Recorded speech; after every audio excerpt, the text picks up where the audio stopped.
Hello বন্ধুরা, কেমন আছো তোমরা? আশা করি খুব খুব ভালো আছো। তো বন্ধুরা, এখন রাত 10:45 বাজে। আমার আজকে অনেক দেরি হয়ে গেল তোমাদের সাথে কথা বলতে আসতে, কারণ আজকে অনেক অনেক কাজ ছিল, আর তাছাড়া মাঝখানে না একটু ব্যস্ত হয়ে পড়েছিলাম, কারণ আজ সারাদিন রূপসার বাবা খুব জ্বরে ভুগেছে। হঠাৎ দুম করে জ্বর চলে আসলো, 101 102-এর উপর উঠে গেছিলো।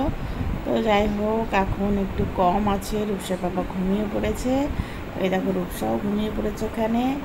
আমরা ভীষণ ব্যস্ত ছিলাম, সেই কারণে আমি ভিডিও ঠিক দিতে আসতে পারলাম না।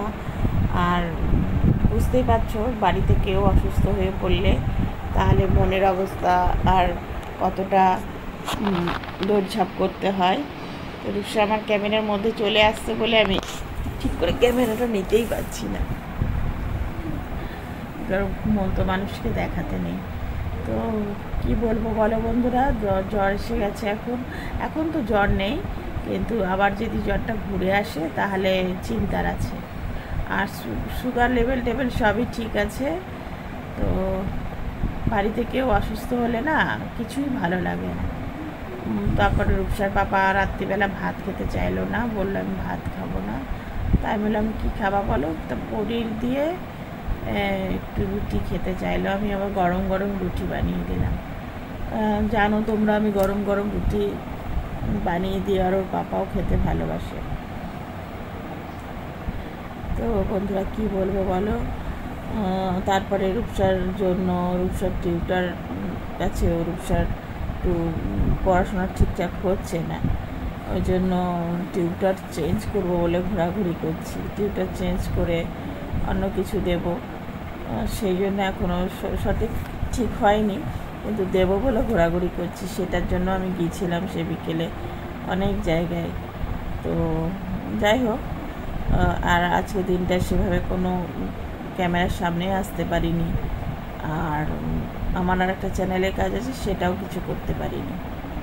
আমি একজনকে দেখছি, সে জ্বরে ভুগছে, তাকে কি করব, কখন কাশছে আবার, কারণ এখন ডেঙ্গু জ্বর খুব হচ্ছে, খুব হয় এই টাইমে। আমাদের এখানে তো ভীষণ মিউনিসিপ্যালিটি থেকে প্রতি সপ্তাহে সপ্তাহে সার্ভে করতে আসে যে বাড়িতে জল জমাবেন না, কারো জ্বর এসেছে কি না।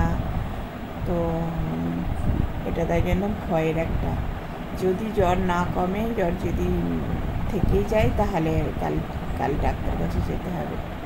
যেমন আমি অসুস্থ হয়ে পড়লে রূপসার বাবা খুব ব্যস্ত হয়ে যায়, এবার রূপসার বাবা অসুস্থ হয়ে পড়লে আমিও খুব ব্যস্ত হয়ে যাই।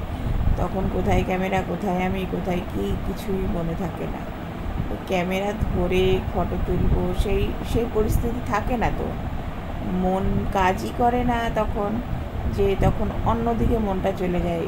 ক্যামেরা, ফোনটা তখন নিই, কোথায় ফোন করব, কোথায় কী করবো। রূপসার যখন মাথা ফেটেছিল তখন কী করবো ঠিক করতে পারিনি, ফোন দিয়ে সবাইকে চারিদিকে ফোন করেছি যে কী করব, কোথায় নিয়ে যাব, রক্তটা থেমে যাবে, জোড়া লেগে যাবে ওটা, এরকম দ্বারা।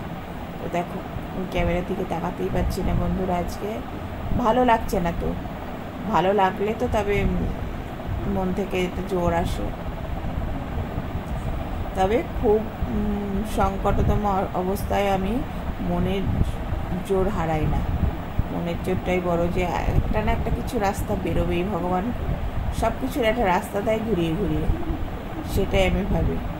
তো যাই হোক, আজকে আর ভালো লাগছে না বন্ধুরা। কালকে গল্প করতে আসবো, যদি রূপসার বাবাকে দেখি সকালবেলা উঠে জ্বর নেই, ও যদি বলছে না ঠিক আছে, এমনি শরীরটা হালকা লাগছে, তাহলে সেই খবরটাও তোমাদের জানিয়ে দেবো। আর রূপসার তো স্কুল টুল আছেই, ও তো স্কুলে যাবে, ওর কাজ ও করবে, আমাদের কাজ আমরা করব। তো তোমরা খুব ভালো থেকো বন্ধুরা। ভিডিওটার বেশি বাড়ালাম না, ভালো থাকলে কালকে তোমাদের বলবো কি আছে না আছে। কাছের মানুষ যখন অসুস্থ হয় না, তার সাথীটারও মন খারাপ হয়ে যায়। আমি মন খারাপের কথা কখনো বলি না, আজকে বলে ফেললাম। ভালো থেকে বন্ধুরা, গুড নাইট। রূপসা ঘুমিয়ে পড়েছে, রূপসা বলতে পারবে না, আমি বলে দিলাম বাই বন্ধুরা।